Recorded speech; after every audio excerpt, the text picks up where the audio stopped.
Bismillahirrahmanirrahim. Assalamualaikum warahmatullahi wabarakatuh.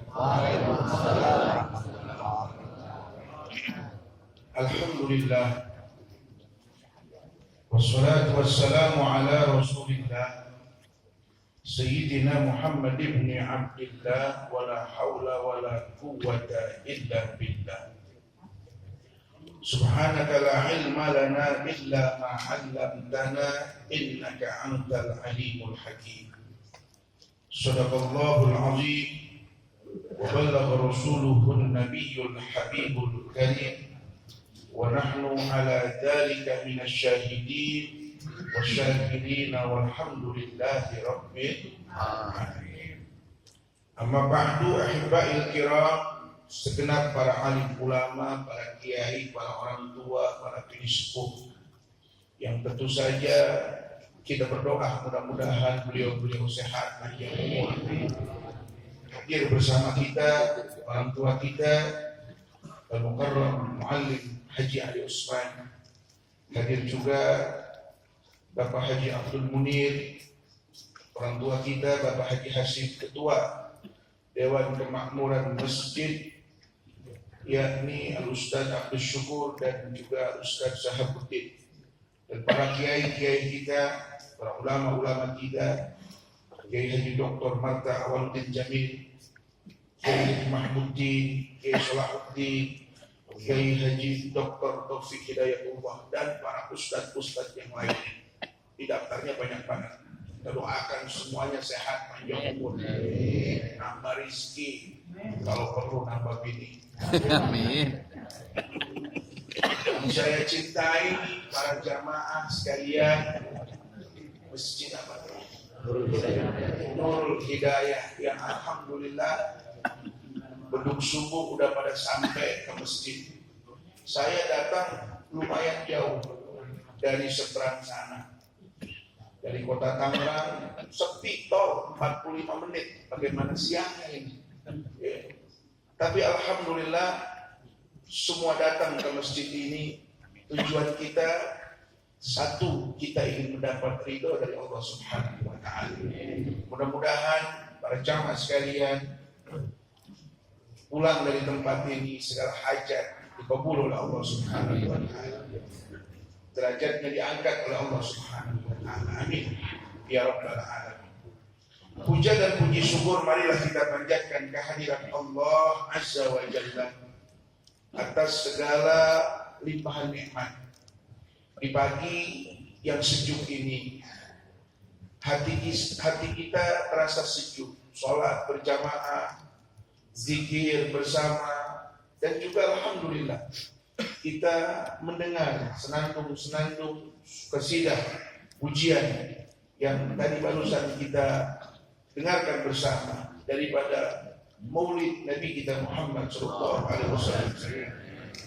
Mudah-mudahan salawat dan salam kita disampaikan kepada beliau Rasul. Karena orang yang paling beruntung daripada umat Nabi adalah orang yang lisannya selalu basah untuk bersalawat kepada Nabi Muhammad. Bagaimana tidak? Orang yang mengucapkan nama Nabi Muhammad sekali saja di dalam salawatnya, Allah balas dengan 30 keutamaan. Dalam sebuah hadis Nabi sampaikan, "Man shalla alayya salatan wahidatan, sallallahu alaihi asra salawatin." Satu saja kita baca, kita ucapkan nama Nabi Muhammad, maka 10 kali Allah bersalawat kepada kita. Salawat Allah buat kita itu rahmah. Dalam sebuah hadis yang lain kita pernah dengar, la yadkhulu ahadukumul jannata bi'amali. Rasul pernah bilang, kalian enggak bisa masuk surga kalau cuma dengan amal kalian. Gila, ada sahabat bertanya, "Wala anta ya Rasulullah, bagaimana dengan engkau? Apakah engkau pun akan masuk surga dengan bukan dengan amalmu?" Kata Rasulullah, "Wala ana, aku pun tidak. Ya, aku pun tidak masuk surga karena amalku. Illa ayyataghammadani Allahu bi rahmati." Kecuali Allah telah menjamin, ya, kecuali Allah telah meliputi diriku atas rahmatnya. Bayangkan, atas rahmatnya, rahmat dari Allah Subhanahu wa Ta'ala. Kita kembali lagi, orang yang menyebut nama Nabi Muhammad dalam salawat dan salamnya sekali saja, kata Nabi, 10 kali Allah turunkan rahmat pada saat itu untuk diri. Kalau sekali, kalau 2 kali, kalau 3 kali, entah berapa puluh dan berapa ratus kali. Subuh ini aja kita selawat kepada Nabi besar Muhammad. Andai kata rahmat dari Allah itu terlihat, rasa-rasanya kita ini tenggelam dalam rahmatnya Allah Subhanahu wa Ta'ala. Orang yang tenggelam dalam rahmatnya Allah, kita kaitkan dengan hadis Nabi, maka dipastikan orang itu akan masuk ke dalam surga Allah. Illa yataghammadani Allah bi rahmati, itu artinya seperti pedang yang dimasukkan ke dalam sarungnya. Ya, ditenggelam bentuknya, nggak kelihatan karena tertutup oleh sarungnya. Orang yang berselawat sekali kepada Nabi Muhammad, 10 kali Allah turunkan rahmat untuknya. Bukan cuma itu, wa hatta anhu, Allah hapuskan baginya asyru khati'atin, 10 kesalahan. Kalau tadi kita bangun tidur udah bentak-bentak bini, kalau tadi kita bangun tidur udah menghayal yang kagak-kagak, rasa-rasanya kita duduk sekali aja selawat sama Nabi Muhammad, itu semua udah dihapus sama Allah Subhanahu wa Ta'ala. Bukan cuma itu, warufi'a anhu asyru darajatin, kata Nabi Muhammad, diangkat baginya 10 derajat. Itu sekali, bagaimana kalau 10 kali? Tadi kita begitu berdiri dipandu oleh munsyid kita, ya Nabi salam alaika, sekali. Ya Rasul salam, ya Habib salam alaika, salawatullah alaika. Bayangkan, 1 bait saja udah 4 kali kita nyebut nama Nabi Muhammad. Ratusan kali. Maka orang yang hadir pada majlis seperti ini, dia tenggelam dalam lautan rahmat. Dia telah terliputi dirinya daripada lautan rahmat. Maka otomatis dia mendapat garansi, insya Allah dijamin masuk surganya Allah Subhanahu.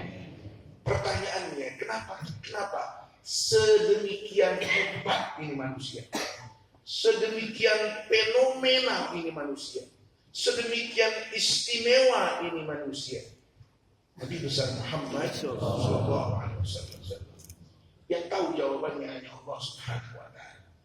Kita hanya diberitahu dan kita wajib percaya dan dianjurkan untuk memberitahu kepada orang lain tentang kehebatan ini manusia, tentang keutamaan ini manusia, tentang keagungan ini manusia. Betapa tidak Al-Quran yang kita yakini sebagai kitab suci yang 100% murni dari Allah, seolah-olah Al-Quran itu diturunkan untuk mengabarkan kepada kita tentang keagungan Nabi besar Muhammad sallallahu alaihi wa alihi wasallam. Bahkan kitab-kitab suci terdahulu pun begitu, terisi di dalamnya, dikutip di dalamnya berita besar tentang akan dilahirkan dan diutusnya Nabi besar Muhammad. Di dalam kitab Syekh Abdurrahman Ad-Dibai misalnya, ketika beliau Syekh Abdurrahman Ad-Dibai menulis sebuah cerita, ada seorang sahabat Nabi yang dulunya Yahudi kemudian masuk ke dalam Islam. Dia bercerita, qala allamani abi taurata illa sifran wahidan kana yahtimuhu wa yudkhiluhu sunduq famata abi fa idan fihi nabiyyu yakhruju akhir az-zaman mauliduhu bi Makkah wa hijratuhu bil Madinah wa sultanuhu bis Syam. Aku dulu pernah belajar tentang kitab Taurat, tapi ayahku ini aneh. Enggak semuanya diajarkan kepadaku, melainkan disobek sebagiannya. Setelah ayahku meninggal, aku penasaran. Aku buka kotaknya, berangkasnya. Lalu aku temukan ternyata Dari lembaran Taurat itu yang disembunyikan oleh ayahku yang notabene-nya beliau adalah seorang rahib. Ternyata berita itu atau ayat yang ada di dalam Taurat itu adalah informasi besar tentang akan dilahirkan dan diutusnya seorang nabi akhir zaman, yang kalau dilihat dari karakter yang disampaikan Allah dalam kitab Taurat, kloplah bahwa yang dimaksud ini adalah Sayyidina Muhammad sallallahu alaihi wasallam. Itulah yang membedakan kita dengan mereka umat-umat terdahulu. Kalau kita pelajari, saudara sekalian yang dirahmati oleh Allah Subhanahu wa taala, berbagai rasul sudah diutus oleh Allah ke atas muka bumi. Macam-macam kitab suci, suhuf, bahkan ratusan lembar sudah diturunkan oleh Allah Subhanahu wa taala. Yang di mana kitab-kitab suci itu, para nabi, para rasul, lembaran-lembaran suhuf itu Allah turunkan adalah untuk menyambungkan, mengkoneksikan antara manusia dengan Allah Subhanahu wa taala. Maka manusia yang diutus itu disebut Rasulullah. Ya kan? Mereka sebelumnya disebut An-Nabi, sang pembawa kabar besar. Rasulullah sebagai utusan Allah. Birisalatihim, dengan apa? Risalah, ajaran-ajaran, agama, dilengkapi di dalamnya ada kitab-kitab suci. Tapi saudara sekalian, seiring berjalannya waktu, ajaran-ajaran mereka punah oleh apa? Oleh tangan-tangan usil daripada umatnya sendiri. Kalau dikatakan Nasrani adalah umatnya Nabi Isa, tapi kenapa di dalamnya isi daripada kitab suci yang mereka baca sekarang banyak ratusan kita temukan hal-hal yang menyimpang daripada seharusnya ajaran yang dibawa oleh para nabi dan rasul tentang mentauhidkan Allah Subhanahu wa taala. Begitupun para rahib, begitupun para pemuka-pemuka agama mereka. Kenapa saudara sekalian ini terjadi? Karena sejak zaman Nabi Adam sampai Nabi Isa alaihissalam, kelemahan daripada umat-umat terdahulu adalah di mana mereka tidak memiliki fanatisme terhadap nabi dan rasul mereka. Mereka tidak militan terhadap para nabi dan rasul mereka. Boleh jadi mereka menyembah Allah, iya, tapi mereka mengabaikan para nabi dan rasul mereka. Rasul menyampaikan, ada sebuah hadis riwayat Imam Bukhari daripada Sayyidina Abu Hurairah Abdurrahman As-Sa'd. Dikatakan bahwa Rasul SAW bersabda, "Ma nahaitukum anhu fajtanibuhu wa ma amartukum bih fa'tu bihi mastata'tum." Ya, fa innama ahlakal ladina min qablikum kasratu masailihim ala anbiya'ihim wa ikhtilafuhum ala anbiya'ihim. Apa intinya gini? Kata Nabi, apa yang aku perintahkan kerjain udah, jangan banyak nanya. Dan apa yang aku larang tinggalin. Kalian tahu tidak, kata Rasulullah, umat-umat terdahulu itu hancur. Hancur artinya hancur ajarannya. Kemurnian tauhid yang dibawa oleh agama-agama terdahulu itu hancur lebur, Pak. Yahudi sekarang bukan Yahudi zaman dulu. Yahudinya umat daripada Nabi Musa. Nasrani sekarang bukan Nasrani yang dibawa oleh Nabi Musa. Al-Quran sendiri kok yang bilang bagaimana orang Yahudi memperlakukan para nabi mereka. Uzair dibilang anak Tuhan, Al-Masih Isa ibnu Maryam dikatakan anak Tuhan. Mereka memfitnah nabi-nabi mereka sendiri. Jadi kurangnya militansi. Kenapa? Apa disebabkannya? Karena para ulama atau para rahib atau para pendeta atau para pemuka agama selain agama Islam memiliki ego masing-masing, saudara sekalian. Mereka lebih senang mengagungkan diri mereka di hadapan umatnya. Yang harus dimuliakan adalah saya. Mereka meninggalkan para nabi-nabi mereka. Nggak mau tuh mereka menceritakan tentang dulu keramat atau mukjizat Nabi Isa, mukjizat Nabi Musa, mukjizat nabi-nabi terdahulu di hadapan umat mereka. Nggak mau. Berbeda dengan Nabi besar Muhammad, berbeda dengan umat Nabi Muhammad sallallahu alaihi wasallam. Bayangkan, dari jam 4, setengah 4, ya udah bangun tidur kita, ya mata masih pada ngantuk, ya sudah pada riap-riap kita, ya mana jalanan sempit banget di sana. Ini GPS yang bener aja. Salah sekali. Saya tadi malam lihat jadwal, Masya Allah, udah tidur jangan terlalu larut, ya karena ini ada janji sama orang kebagusan. Ya. Bayangkan semuanya, apalagi ini bulan Maulid nampak di hadapan kita.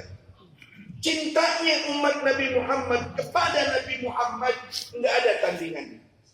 Ini nggak pernah dilakukan oleh umat-umat terdahulu. Bahkan Nabi Zakaria yang notabene-nya seorang utusan Allah, diyakini oleh mereka sebagai pembawa kabar besar dari Allah, diudak-udak masuk ke dalam hutan. Mereka curiga, jangan-jangan dia masuk ke dalam pohon. Orang kebagusan, ya orang kebagusan ini, ya jangan dia ngejar-ngejar gurunya, ngejar-ngejar maling aja. Kalau sampai bisa masuk ke dalam pohon, dia nggak bakal berani nyentuh pohon. Betul nggak? Berarti orang luar biasa nih. Beda dengan umat terdahulu, walaupun nampak di hadapan mereka karomah, kemuliaan, mukjizat daripada nabi-nabi mereka, ya tetap aja dipotong tuh pohonan. Betul tidak? Nabi Zakaria kan yang mati disembelih sama umatnya. Bayangkan umat-umat terdahulu memperlakukan nabi mereka, maka wajar ajaran mereka hancur lebur. Fa inna ahlakal ladina min qablikum kathratu masailihim wa ikhtilafuhum ala anbiya'ihim. Ini jawaban Nabi Muhammad sallallahu alaihi wasallam. Karena umat-umat sebelum kita, mereka begitu mudahnya menista para nabi mereka, memfitnah para nabi mereka, bahkan membunuh para nabi mereka, mendebat para nabi mereka. Para sahabat, Pak, ya, kalau saja Rasulullah pulang Mi'raj nggak ketemu para nabi yang dikatakan dalam hadis berhasil mengurangi dari 50 rakaat jadi 5 rakaat. Andai kata Rasulullah pulang langsung, nggak mampir-mampir ketemu Nabi Musa dan lain sebagainya, yakin 50 waktu tetap dikerjain sama para sahabat-sahabat Nabi Muhammad SAW. Para sahabat ya orang kebagusan gua nggak tahu. Karena kenapa? Karakter ini umat beda dengan umat-umat terdahulu. Walaupun diturunkan di tengah masyarakat yang komunitas mereka terkenal keras. Orang Arab itu terkenal keras. Kalau orang Betawi bilang parku. Tahu nggak? Parku, qabail, dia terpisah-pisah oleh kabilah. Parku. Bagaimana enggak parku para kiai? Ya kalau para kiai mungkin udah tahu ceritanya. Bulan-bulan haram, inna iddatash syuhuri indallahi 12 syahran fi kitabillah yauma khalaqas samawati wal ard. Itu kan minha arba'atun hurum, dari 12 bulan dalam 1 tahun. Ada 4 bulan yang dikatakan bulan haram, bulan yang mulia dihormati dari turun temurun bahkan sebelum Islam, sebelum diutusnya Nabi Muhammad. Itu kan budaya. Di luar bulan itu mereka berperang habis-habisan. Begitu masuk ke bulan haram, itu kabilah-kabilah yang tadinya saling membunuh berangkulan, Pak. Bersahabat, bahkan makan satu piring, satu meja, satu hambal, satu kobokan mereka. Tapi begitu keluar dari bulan-bulan haram, dia perang lagi. Dan parku yang gini. Betul nggak? Keras wataknya, semuanya segala macamnya. Tapi begitu diutus Nabi Muhammad di tengah mereka, mereka menjadi kaum yang paling militan terhadap Nabi Muhammad. Mereka menjadi kaum yang paling fanatik kepada Nabi Muhammad. Kurang militan apa para sahabat Nabi? Pada perang Badar 313 orang ngadepin 1000 lebih pasukan. Terlatih, biasa bertempur, senjatanya lengkap. Ini 313 pasukan Nabi hati-hati mulu nih. Betul nggak? Cuman rambutnya pada ditem-temin. Ini boleh, boleh. Kalau lagi mau perang, laki-laki yang pada putih rambutnya dikasih apa namanya, henna atau dikasih pikok gitu ya. Boleh dalam mazhab Syafi'i boleh dihitemin kalau ketika mau tapi kalau ke rumah janda haram. Iya, ini mazhab kita Imam Syafi'i. Di luar mazhab itu kita nggak bahas. Kalau saya bahas di luar mazhab Syafi'i dikatakan boleh, bisa hitam semua di rambut. Militansi, fanatisme. Kalau kata kita mah cinta habis sudah kepada Nabi Muhammad Sallallahu Alaihi Wasallam. Mereka rela korbankan apa saja kok untuk Nabi Muhammad, betul nggak? Kalau kita, ya mungkin bangun masjid nyumbang 1 juta, bangun musola nyumbang 1 juta, Maulid Nabi nyumbang 50.000. Abu Bakar Siddiq datang ke hadapan Nabi ketika Nabi umumkan mau perang, fundraising, tahu fundraising, penggalangan dana. Itu Abu Bakar Siddiq datang bawa semua hartanya. Umar bin Khattab datang membawa setengah hartanya. Bagaimana coba? Kaum yang tadinya keras, parku, kayak bambu ampel. Tahu nggak bambu ampel? Ada nggak orang ngejalayangan dari bambu ampel? Nggak ada, bambu ampel ditekuk patah, Bang. Betul nggak? Bambu ampel ditekuk patah. Parku berubah menjadi apa? Kaum yang lembut, kaum yang fanatik, kaum yang rela berjuang, mengorbankan apa yang dia punya untuk ini agama. Kenapa? Apa karena cintanya mereka kepada Allah? Mereka belum mengenal Allah, Pak. Mereka tahunya ini Muhammad bin Abdullah yang dari kecil hidup dengan segala kesempurnaan fisiknya, akhlaknya. Betul tidak? Coba Nabi pulang Isra Mi'raj, kalau orang kebagusan, gurunya pulang, cerita macam-macam yang kagak masuk akal, dia bilang, guru gua lagi ngablu kan. Abu Bakar Siddiq begitu dengar Nabi Muhammad cerita, tadi malam Isra Mi'raj dengan burung dari Masjidil Haram ke Masjidil Aqsa, kata Abu Bakar Siddiq, kalau dia cerita yang lebih aneh dari ini saya percaya. Kenapa? Karena ini orang dari kecil nggak pernah bohong, betul tidak? Jadi memang udah sempurnanya luar biasa, fisiknya, apa disebutnya, perangainya, akhlaknya, semuanya sempurna. Sehingga apa? Membentuk, melahirkan militansi, kecintaan yang luar biasa para sahabat kepada beliau Sallallahu Alaihi Wasallam. Dan itu saudara ditularkan oleh para sahabat, para tabi'in, para tabi'in sampai kepada para ulama-ulama. Dan alhamdulillah kita ada di satu negeri yang ulama-ulama kita mata ilmunya, sanad ilmunya sampai kepada mereka. Apa?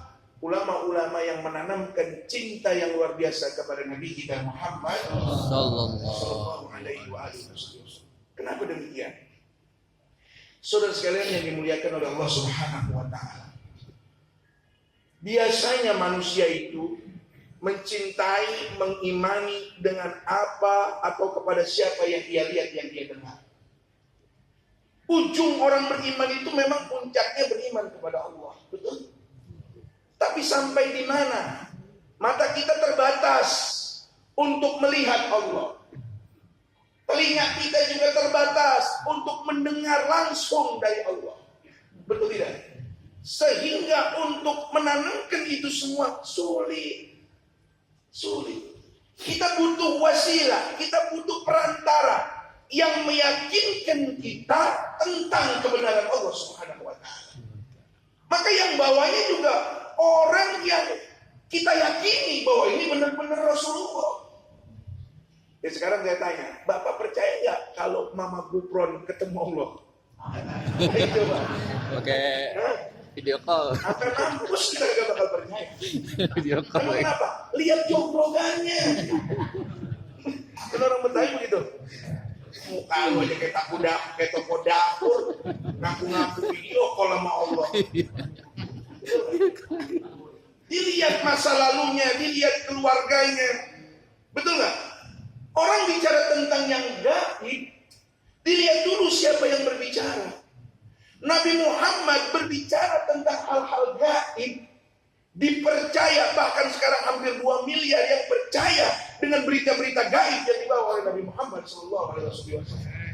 Memeluk agama Islam, menjadi umatnya Nabi Muhammad. Kenapa? Karena mereka mendengar cerita-cerita tentang kesempurnaan daripada Nabi besar Muhammad Sallallahu Alaihi Wasallam. Yang sekalian yang dimuliakan oleh Allah Subhanahu Wa Taala. Jadi ini penting. Siapa bilang Maulid Nabi ini nggak penting? Siapa bilang cerita tentang Nabi Muhammad ini nggak penting? Sebab ada orang bilang itu kan nggak diceritakan di dalam Al-Quran. Kalau Al-Quran itu menjadi kitab suci patokan kita, Allah tidak ceritakan secara detail fisiklinya Nabi Muhammad. Bagaimana Syekh Abdul Rahman Ad-Dibai menceritakan Alifiyul Ambimimiyul Bamminuniyul Hajib Sam'uhu Yasma'u Sariral Galam Basyarahu ila sab'itibakit ta'akid.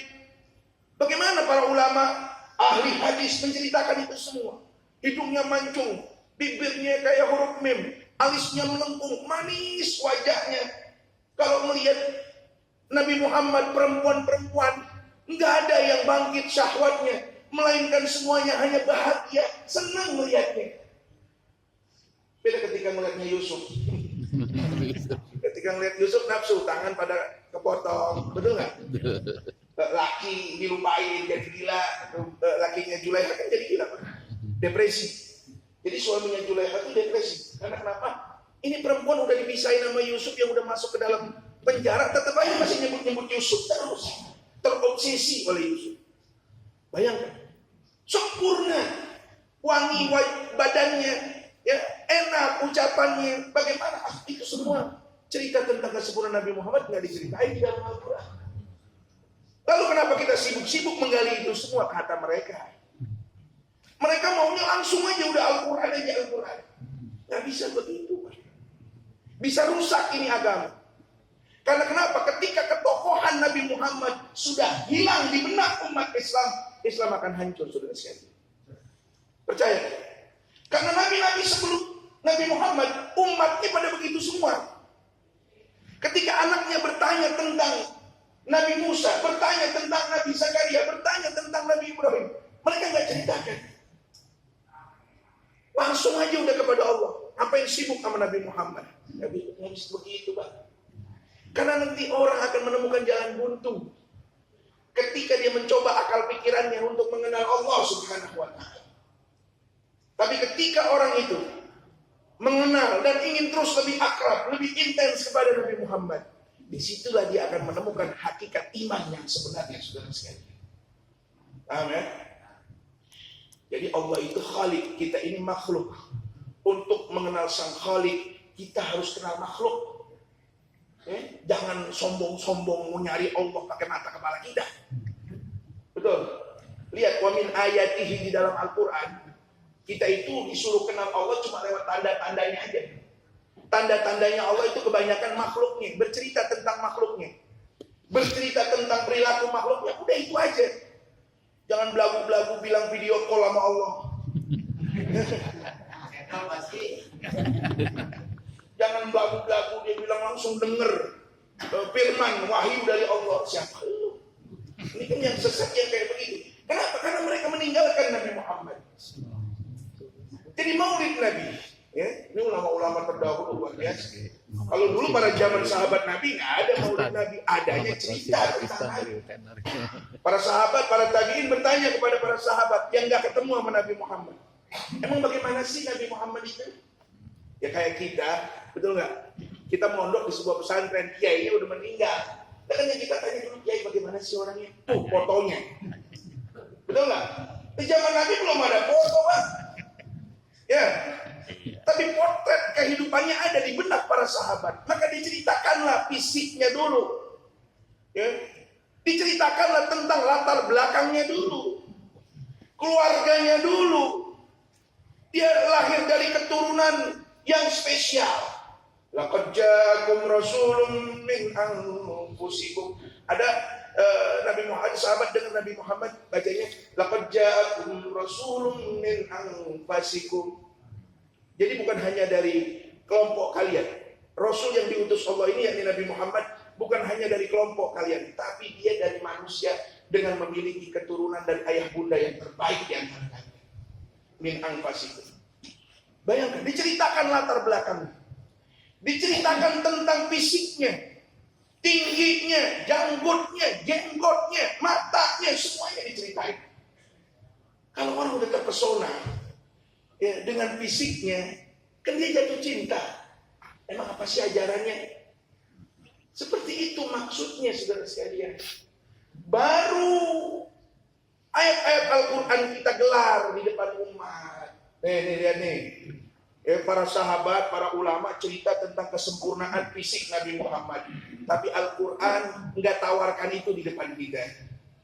Biar kata Nabi Muhammad manusia yang paling ganteng.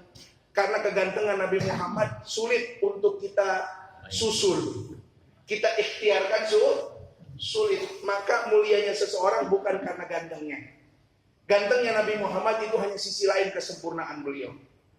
Ya, tampannya Nabi Muhammad itu hanya sisi lain daripada kesempurnaan beliau. Indahnya suara Nabi Muhammad dan lain sebagainya. Yang sifatnya jasmaniyah itu adalah penunjang kesempurnaan daripada sisi lain Nabi besar Muhammad sallallahu alaihi wasallam. Tapi Al-Quran ketika menawarkan ke hadapan kita semua, ia bercerita tentang Nabi Muhammad. Laqad ja'akum rasul, ketika dikatakan laqad ja'akum rasulun min anfusikum azizun 'alaihi ma 'anittum harisun 'alaikum bil mu'minin ar-rauf ar-rahim. Ada 4 tawaran dari Allah tentang Nabi Muhammad. Jangan membayangkan tampannya Nabi sehingga kita pengen tampan kayak Nabi Muhammad. Nggak kekejar, betul nggak? Nggak bisa kita ikhtiarkan. Nabi hidungnya mancung, hidung kita, ras kita Mongolia, ya, ras kita Mongolia, bukan Eropa, bukan Arab, apalagi Afrika. Kita rasa Mongolia. Ras Mongolia tahu sendiri, hidungnya pada jongkot semua ini. Warna kulit kita bisa kita susul Nabi Muhammad. Betul nggak? Tinggi badan kita nggak bisa kita susul gantengnya Nabi Muhammad. Ya. Maka Allah zat yang maha tahu. Dan yang menjadi inti atau poin yang paling penting dalam beragama bukan itu. Bukan. Yang paling penting dalam poin beragama itu adalah bagaimana Allah tawarkan ke hadapan kita tentang seorang utusannya yang paling mulia. Yang dia memiliki 4 karakter dasar yang menjadi bukti kesempurnaan seorang utusan Allah. Azizun 'alaihi ma 'anittum harisun 'alaikum bil mu'minin ar-rauf ya, dia adalah orang yang sangat peduli kepada orang lain. Ia adalah orang yang sangat berharap orang lain kalau bisa selamat semuanya. Ia adalah orang yang sangat bijaksana. Ia adalah orang yang sangat penyayang terhadap sesama, siapapun dia. Nabi besar Muhammad sallallahu alaihi wasallam. Ini adalah poin penting dalam pesan-pesan agama kita, saudara sekalian. Ya. Bahwa hal yang paling utama beliau ajarkan tentang ketauhidan, la ilaha illallah. Tapi umat tidak terus disibukkan untuk ngurus masalah itu. Sayyidina Abu Bakar Siddiq pernah bilang, al-azzu anil idrak. Ya. Jadi kalau kita ngomong di depan orang awam, ngomong tauhid itu jangan kebangetan dalam. Ya. Orang awam akalnya kita ajak berpikir tentang bagaimana Allah, tauhid kepada Allah Subhanahu wa ta'ala. Kita nyampe logika kita. Tukang ojek nggak nyampe, Pak. Betul nggak? Udah, makanya Sayyid Utsman bin Yahya, ya, beliau itu memberikan batasan. Jadi kalau dikatakan Allah itu punya sifat 20, sebenarnya jauh lebih daripada sifat 20, Pak. Sifat Allah itu lebih daripada 20. Nggak terbatas sifat Allah. Lawang zatnya aja nggak terbatas, masa sifatnya terbatas? Tapi kenapa Habib Utsman cuma membatasi 20? Karena beliau tahu mangsa pasarnya ini. Tukang ojek, tukang sayur, ya kan? Orang-orang awam, ya udah kenalin Allah lewat 20 sifat aja cukup. Karena Habib Utsman itu sudah menawar tauhid lebih dalam lagi. Oh ternyata untuk kenalin Allah di hadapan orang awam ini udah cukup 20 aja. Ente kenalin di sifatnya yang 20, ente kenal sama Allah Subhanahu wa ta'ala. Kalau para ulama, ahli tauhid, ya tentu dia akan menggali lebih dalam lagi tentang tauhidnya. Betul tidak? Jadi sederhana aja. Mengenal Allah itu ulama-ulama dulu nggak bahkan ribet kenalin Allah di hadapan umatnya. Betul nggak? Sayyidina Abu Bakar Siddiq bilang al-ajzu anil idrak. Titik tertinggi seorang awam mengenal Allah ketika dia merasa tidak bisa mengenal Allah. Udah, berarti udah kenal Allah. Paham ya? Cair ya? Udah selesai sampai di situ. Ketika mata kita, akal kita rasa tidak mampu menjangkau Allah, oh berarti kita udah kenal Allah. Udah di situ mentok, cukup. Jangan umat diajak kemana-mana. Ya sekarang kan maklum Pak, marketingnya nih agama udah banyak banget sekarang. Kalau dulu kan kiai kampung kita cuma ada 1, 2, betul nggak? Sekarang udah banyak banget. Kalau yang masih mau duduk bareng begini, insya Allah masih satu visi, satu pikiran. Ini yang ribet kalau yang udah nyembal nih. Yang ngajinya jam 12 malam. Ya kan? Karena begini, orang itu selalu ingin lain daripada yang lain. Untuk menarik jamaah itu, dia harus tampil beda. Betul? Beda apa disebut penampilannya, beda aturan zikirnya, dia karang-karang dewek aja. Betul nggak? Beda ucapannya, beda omongannya. Akhirnya apa? Karena ini perbedaan yang beda ini nggak nyambung, rantainya kepada ulama-ulama di atasnya, tersesat dia. Yang tersesat bukan cuma dia, jamaahnya. Ada yang ngomong, herannya ada aja pengikutnya. Di Indonesia apa yang berlaku? Betul nggak? Nasi itu laku. Betul, lontong sayur? Nah, pagi-pagi nih, lu dagang bakso aja laku. Tak percaya, datang ke kampung saya, ada Gondrong Pudik namanya. Di situ ada tukang bakso, jam 8 pagi udah buka, antri ibu-ibu mah. Di Indonesia, asal kita mau nampil dikit aja, pasti ada pengikutnya. Jangan yang baru ngaku jadi ulama, baru ngaku jadi wali, ngaku Tuhan aja ada pengikutnya di Indonesia. Betul tidak? Ke kuburan tuh bagus. Apa aja di karang-karang di kita. Makanya tuh yang begitu jangan diikutin. Yang nyempal, tahu nyempal? Kambing mak, kambing. Tahu nggak kambing? Domba. Itu yang yang berpotensi diterkam oleh serigala adalah domba yang terpisah dari kerumunan, Pak. Paham ya? Ini analogi, bukan berarti umat Islam ini domba. Bukan. Maksudnya gini, umat Islam yang rentan disesatkan adalah umat Islam yang jarang atau yang tidak mau kumpul bareng-bareng kayak begini. Ini barang mahal, Pak. Ulama-ulama kumpul sama ulama yang lain, ini barang langka. Barang langka. Karena kenapa? Umat-umat sebelum kita hancur gara-gara apa? Gara-gara pemuka agama mereka membawa misi masing-masing. Keegoan mereka. Lihat kitab sucinya ada berapa model coba? Bukan 1, 2, puluhan model. Karena kenapa? Setiap yang menerjemahkan kitab sucinya dia punya misi masing-masing. Beda dengan umat kita insya Allah. Lagi di kebagusan kita lihat ulama kiainya pada rukun-rukun bareng-bareng duduk. Dan salah satu tempat, salah satu momen untuk mendudukkan mereka para ulama kita adalah momen Maulid Nabi besar Muhammad. Coba deh. Contoh kemarin Maulid di Solo, Haul Solo. Semuanya datang. Betul nggak? Tuh ulama-ulama yang punya pesantren muridnya 13.000 orang aja, Bang. Datang nggak butuh mereka tampil di depan. Duduk di emperan toko. Betul nggak? Betul nggak? Yang punya murid ribuan, yang punya murid, yang punya pengaruh tingkat provinsi bahkan tingkat negara, Pak. Di Maulid Nabi duduk bareng. Dan mereka nggak butuh pengakuan dari orang lain untuk tampil di depan. Ki Hasan Sidogiri kita lihat. Di emperan toko. Gus Najib kita lihat. Betul nggak? Semuanya nggak butuh pengakuan dari manusia. Mereka hanya butuh pengakuan dari Rasulullah SAW. Jadi kalau ulama masih pada kumpul sama ulama yang lain, itu ulama yang benar. Betul nggak? Kalau yang katanya ulama, yang kerjaannya bikin fitnah, menyimpang daripada para ulama kebanyakan, jangan ikutin. Kan sekarang lagi rame nih, yang model-model begini. Dia bilang walau aftal muktun, wah, udah sesat loh. Jadi kalau semua ulama berkonsensus, semua ulama bersepakat, semua ulama dia bilang, si A ini anaknya si A, saya tetap akan menolak si A anaknya si A. Cukup nih. Emang lu siapa?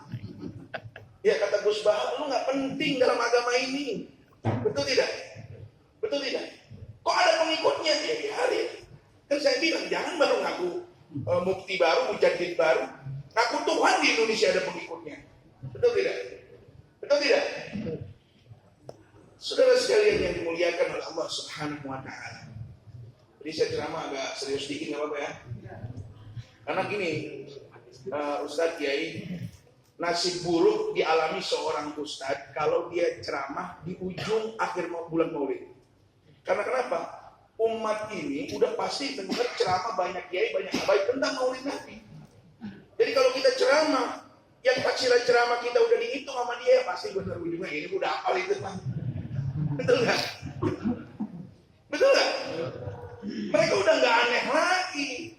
Ya, wah ini baru gue denger nih ceramahnya model begini nih. Iya, saya tadi mikir di otak saya. Kalau gue cerita tentang Sintuturor, cerita tentang Tiba, cerita tentang Barzanji, rasa-rasanya orang kebagusan udah hafal otak itu semua. Betul nggak? Di otak saya mikir bagaimana bicaranya. Oh ya udah, ketemu poin. Jadi yang membedakan kita dengan orang-orang terdahulu kita hal-hal yang kayak begitu. Cinta yang luar biasa yang kita punya kepada Nabi Muhammad tidak dimiliki oleh kebanyakan mereka. Saya bilang oleh kebanyakan mereka. Kalau sebagian mereka ada, cuman perbandingannya 1/1000 kali ya. Contoh. Saudara sekalian yang dirahmati oleh Allah Subhanahu wa Ta'ala, setiap para nabi, rasul, diutus, pasti dia memiliki pecinta, pasti dia memiliki pembenci. Betul tidak? Nabi Muhammad diutus, enggak semuanya cinta, tapi ada juga yang benci. Betul nggak? Cuman bilangannya kali. Kalau umat-umat terdahulu itu banyakkan yang benci daripada yang cinta. Kalau umat Nabi Muhammad banyakkan yang cinta daripada yang benci. Umat-umat terdahulu banyakkan yang berkhianat daripada yang setia. Umat Nabi Muhammad kebanyakan yang setia daripada yang berkhianat. Betul? Karena kenapa? Ulama-ulama kita nih, ulama-ulama Islam dari zaman sahabat tabi'in, as-salafun as-salih sampai kepada sekarang nih ulama-ulama kita. Mereka adalah ulama-ulama yang tidak sungkan. Bahkan mereka mendapatkan kenikmatan ketika mereka menceritakan kesolehan orang lain ketimbang dirinya sendiri. Itu cirinya begitu tuh. Paham ya? Cirinya begitu. Mereka rela menceritakan Nabi Muhammad betapa mulianya, sahabat Nabi betapa agungnya, ulama-ulama madzhabul arba'ah betapa hebatnya. Imam Ghazali dia ceritakan karomahnya, kehebatannya. Bahkan guru-guru di kampung ini dia ceritakan. Dia nggak sibuk nyeritain dirinya sendiri. Itu karakter daripada umat Nabi besar Muhammad sallallahu alaihi wasallam. Makanya tertanam di benak umat ini cinta yang bersambung. Awas. Cinta yang bersambung kepada siapa? Kepada gurunya, guru-gurunya, terus sampai kepada Sayyidina Muhammad. Cinta yang tidak diselewengkan, saudara sekalian. Kenapa? Di hadapan umat ini, hal yang paling mahal adalah cinta. Kata-kata kuncinya. Saudara sekalian yang dirahmati oleh Allah Subhanahu wa Ta'ala, Sayyidina Anas bin Malik pernah pulang tergopoh-gopoh dari masjid. Ya, ditanya sama keluarganya, ada apa? Ia bilang, hari ini aku begitu bergembira, sebagaimana aku bergembira menerima Islam sebagai agamaku pertama kali. Aku sangat beruntung hari ini, seberuntung aku pertama kali mengenal Islam, mendapat hidayah dari Allah. Dan ditanya sama bininya, emang ada apa? Dipulang dari masjid sampai sumringahnya kayak begini. Saya dengar Nabi Muhammad ngomong, anta ma'aman ahbabta. Itu saudara, engkau akan bersama orang yang engkau cintai. Ayo. Kita sembahyang tarawih ada doa namanya doa kunut. Betul nggak? Betul nggak? Kita memuji orang-orang terdahulu kita. Kita pengen kumpul bersama mereka. Ya Allah, kumpulkanlah kami, bariskanlah kami di bawah benderanya Nabi Muhammad bersama para ulama, para aulia, para sholihin. Sekarang kita tanya. Saya tanya, kita pengen kumpul sama ulama. Emang ilmu kita sama dengan ulama? Jauh. Jangan sekelas kumpul sama Imam Syafi'i. Kita kumpul sama guru-guru kita yang di depan aja kayaknya minder nanti di akhirat. Nyusulnya bagaimana Ustaz? Mereka hafal Quran, kita kagak. Betul nggak? Betul nggak? Mereka tahu ilmu fikih, kita kagak. Terus wasilah untuk kumpul bersama mereka itu apa? Nah, untung Nabi Muhammad ngomong, Anda ma'aman ahbabta. Kita cerita tentang para wali. Indonesia ini walinya banyak Pak. Luar Batang, Sultan Hasanuddin Banten. Betul. Syekh Muhyiddin, Pamijahan, wah pokoknya apalagi pulau apa, daerah Jawa Tengah, Jawa Timur, wali banyak di sana. Betul? Kita cuma bisa bercerita tentang kesolehan mereka. Contoh, kita dengar cerita Syekh Abdul Qadir Jailani, sholat subuh dengan wudu sholat isya. Bisa nggak kita? Kata yang di pojokan, saya setiap malam Ustaz, sholat subuh pakai wudu sholat isya. Subuh jam 4 lewat 10 menit, bayang isanya jam 4. Ya, gitu. Kita pengen kumpul sama para wali. Amal kita dibandingkan mereka jauh. Keikhlasan kita dibandingkan mereka jauh. Kok bisa kita punya angan-angan kayak begitu? Karena agama ini memfasilitasi hal itu, saudara sekalian. Kalau seorang bodoh ingin kumpul bersama orang alim, nggak bakal kekejar keilmuannya. Ada fasilitas dari agama ini. Cintai orang alim, kau akan kumpul bersama orang-orang alim. Betul? Betul? Kalau kau ingin kumpul bersama para wali di akhirat, sedangkan amalmu jauh daripada mereka, betul? Agama memfasilitasi hal itu. Apa? Cinta. Betul? Hei, makanan ntar dulu dong. Hei, yang adil dong. Saya juga belum makan. Panitia, ntar bagiin kuenya ntar. Sabar. Ini lagi ceramah nih. Gua tutup juga nih acara. Enggak, kalau dikasih makanan jadi nggak enak dengerinnya, betul nggak? Udah tenang aja, tuan aja udah yang ada. Udah ntar lu stop. Woi, ya ada ruangan ada juga. Bentar. Dikit lagi, saya juga paham. Ya, saya juga harus pulang, masih ada kegiatan lagi. Ya, ini Ustaz kalau udah di ujung bulan, udah masuk bulan Selimulut ini ya. Ini saya ceritain di dalam Al-Quran. Dan Allah perintahkan Nabi Muhammad untuk menceritakan ini. Perhatikan, saya ceritakan sesuatu yang Allah perintahkan di dalam Al-Quran. Nabi Muhammad menceritakan di hadapan umat. Wadrib lahum mathalan ashabal qaryah idja'ahum mursalun. Kata Allah, ya Muhammad, ceritakan kepada mereka. Cerita apa? Tentang kejadian di sebuah kampung.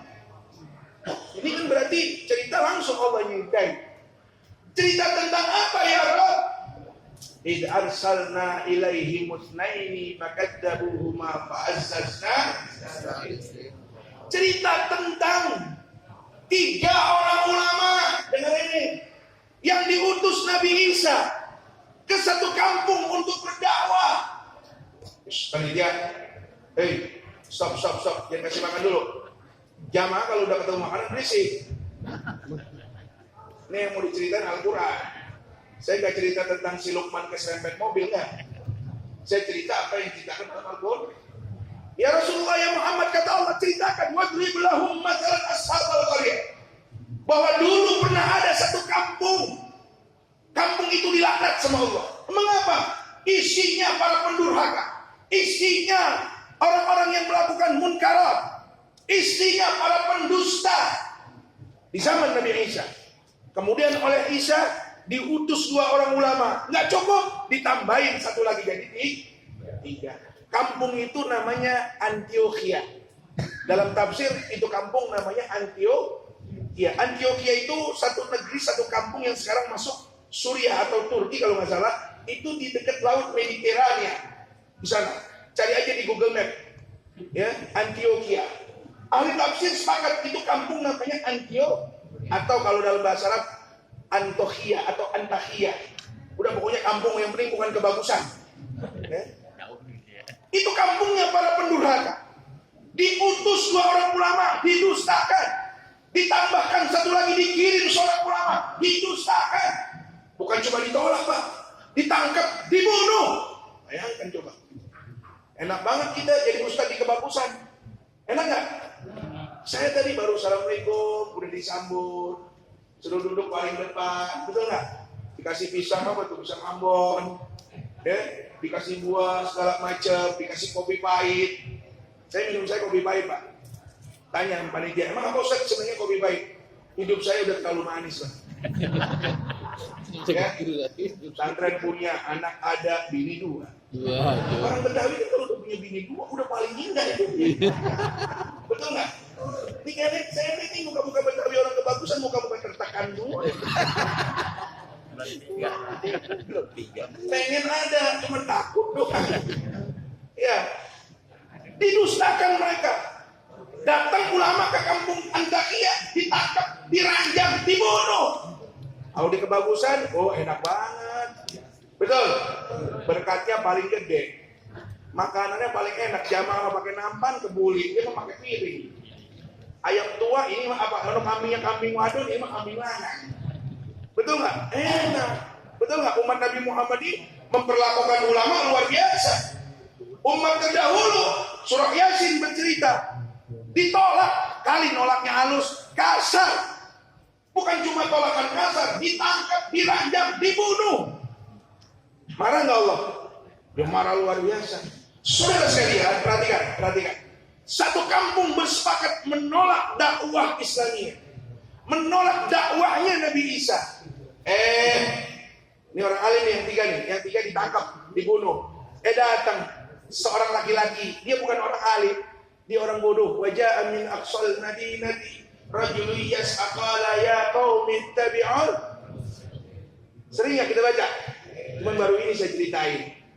Bapak udah pada putih juga jenggotnya, belum tahu nih cerita ini cerita apa.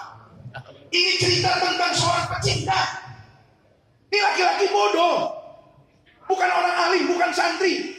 Dia belum belajar sama ulama ini. Dia cuma dengar ada ulama dikebukin sampai mati. Dia datang min aqsal madinati, dari ujung kota. Dia masuk, dia tanya sama kaumnya, ya qaum ittabi'ul mursalin. Apa-apaan kalian? Ya, ada ulama, ada pendakwah datang untuk menyelamatkan kalian. Kalian tolak, bahkan kalian tangkap mau dibunuh. Pak, itu penduduk kampung tersebut kira-kira yang dilakukan apa? Yang dilakukan apa? Ditangkap juga di bocah. Ini orang nih laki-laki ditangkap, ikut dibunuh. Coba saudara sekalian, saya nggak bahas azab Allah terhadap kampung Antakia. Yang saya ingin ceritakan, yang saya ingin buka, ya silakan. Yang saya ingin buka dalam ayat ini, saudara, saat itu, iya nggak apa-apa, Haji, belajar Haji, biar saya bisa kawin lagi. Abang masih muda. Udah Haji, saya mau ceramah nih. Dikit lagi ya. Jadi saat itu satu kampung durhaka semua kepada Nabi Isa. 3 orang ulama ditangkap, alim, ulama, waliullah. Satu orang pecinta ulama juga ditangkap, dan berempat ini dibunuh semua. Ini Al-Quran yang cerita. Al-Quran yang cerita. Tapi lihat pada ayat selanjutnya. Allah tidak mereportase matinya 3 orang ulama. Enggak. Ulama mati pasti dalam husnul khotimah. Mati dalam keadaan baik, mati dalam keadaan dijemput oleh bidadari surga, mati dalam keadaan ridha Allah. Surah Yasin tidak mereportase itu semua. Cukup udah meninggal yang 3 orang, tapi yang 1 orang dia bodoh. Dia belum belajar sama si alim, 3 orang alim. Dia cuma cinta. sayang, menaruh hormat kepada ulama. Apa kata Al-Quran? Apa kata Al-Quran? Qila dukhulil jannata qala ya laita qaumi ya'lamun bima ghafara li rabbi wa ja'alani minal. Coba yang diabadikan oleh Allah di dalam Al-Quran, cerita tentang orang alim atau cerita tentang si bodoh yang cinta kepada orang alim? Si bodoh yang cinta kepada orang alim. 3 orang alim dibunuh sama penduduk Antakya. Enggak diceritain sama Allah dalam Al-Quran. Ya udah jelas kebagusannya. Tapi si bodoh, si awam yang cuma modal cinta, dia belum duduk di majelisnya ini ulama. Dia belum jadi muridnya, belum. Dia cuma demen, dia cuma sayang. Ini ada ulama mau datang baik-baik, dibunuh. Betul? Dia ikut dibunuh. Ketika dia sakaratul maut, datang malaikat bawa pesan dari Allah. Qila udkhulil jannah. Masuk ke dalam surga. Wahai roh yang tenang, roh yang selamat, ente udah dirinduin nama surga. Dia ngelamar surganya lewat mana coba?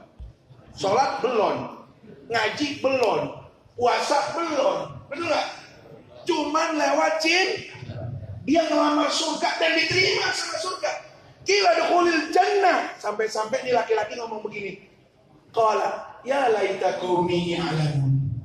Ini Al-Quran memberi penghormatan. Segala ucapannya ditulis di dalam Al-Quran oleh Allah Subhanahu wa taala. Ya laita qaumi ya'lamun. Wahai malaikat, wahai Allah, andai kata kaumku tahu